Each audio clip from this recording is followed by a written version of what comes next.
Здравейте! Това място не е в Военно поле, намира се в София, в квартал Дружба, колкото и да изглежда невероятно. Тук някога децата са спортували. Този спортен салон имаше гимнастика, бокс, защото има и втори етаж. Както виждате, има баскетболни кошове, тук имаше една волейболна мрежа, която обаче вече е станала на пепел и вече никой не може да спортува, всичко е изпочупено, тук вратата е избита, преди не беше.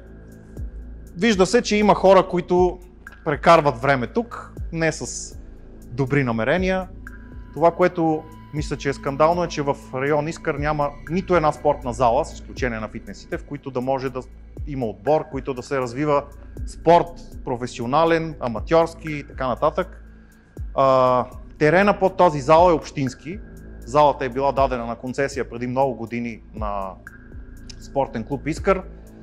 В момента има съдебно дело между общината и спортния клуб, чия собственост е залата, нещо, което продължава от много време. Най-вероятно тази зала е трудна да бъде ремонтирана, защото виждате в какво състояние.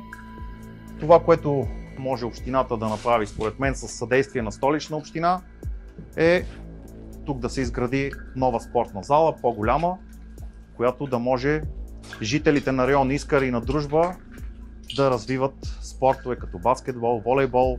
В София по принцип има огромна нужда от спортни съоръжения и мисля, че е абсурдно това съоръжение да изглежда по този начин. Ще направя всичко възможно и ще се боря като кмет на район Искър тук да има спортна зала, която да може да се използва.